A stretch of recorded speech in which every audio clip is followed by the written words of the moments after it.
Welcome back to our channel The Cooking Chronicles, presented by Sutrisha's Kitchen. আজ আমরা নিয়ে চলে এসেছি উইন্টার রেসিপি মেথি পরোটা। খুব কদিন ধরে মেথির পরোটা শুনছিলাম, তো আজকে বানিয়ে ফেললাম। নিয়ে নিয়েছি মেথি শাক, আদা আর কাঁচা লঙ্কা। প্রথমে মেথি শাকগুলো একটু রাফলি চপ করে নিতে হবে। মেথি শাক, আদা, কাঁচা লঙ্কা রাফলি চপ করে নিয়েছি। একটু সর্ষের তেলে হিং ফোড়ন আর জোয়ান আর কালো জিরে ফোড়ন দিলাম, আর কুচিয়ে রাখা আদা কাঁচা লঙ্কা অ্যাড করে দেব। এরপর এতে অ্যাড করব, একটু টস করে নিয়ে, 3 টেবিল স্পুন বেসন। বেসনটা দিয়ে ভালো করে রোস্ট করে নিতে হবে। বেসনের কাঁচা গন্ধটা চলে যাবে, একটা সুন্দর স্মেল বেরোবে, ব্যাস হয়ে যাবে।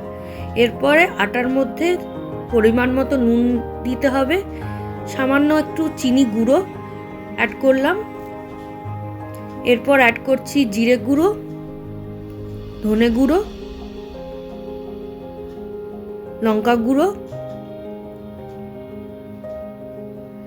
চাট মশলা। ভালো করে মিক্স করে নিচ্ছি।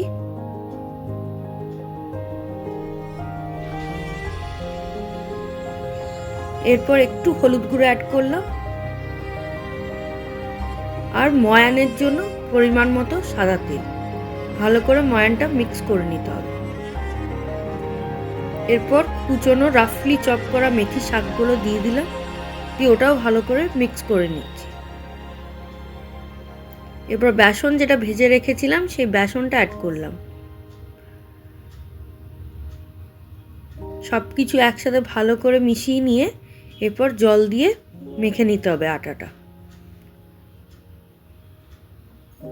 যেমন করে পরোটার আটা মাখা হয় অমনি ডোটা বানিয়ে নেওয়া হয়েছে এবং লেচি কেটে নেওয়া হলো।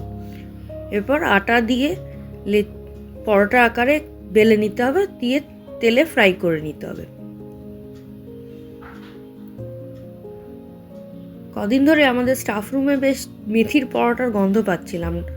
আমার কলিগসরা বেশ বানাচ্ছিলেন, তো আমি ভাবলাম আজকে নিজেই একটু ট্রাই করে দেখি। আশা করি আপনাদেরও রেসিপিটা ভালো লাগবে। অবশ্যই একবার ট্রাই করে দেখবেন। আর আমার চ্যানেলকে লাইক, শেয়ার আর একটা কমেন্ট করতে অবশ্যই ভুলবেন না। সাদা তেল দিয়ে ভালো করে ভেজে নিচ্ছি পরোটাটা।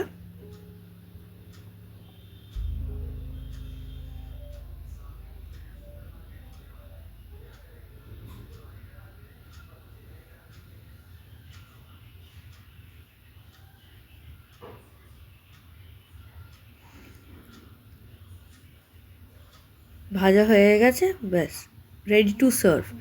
মেথির পরোটা সার্ভ হয়েছে শীতকালের কড়াইশুঁটি আর আলুর দম দিয়ে।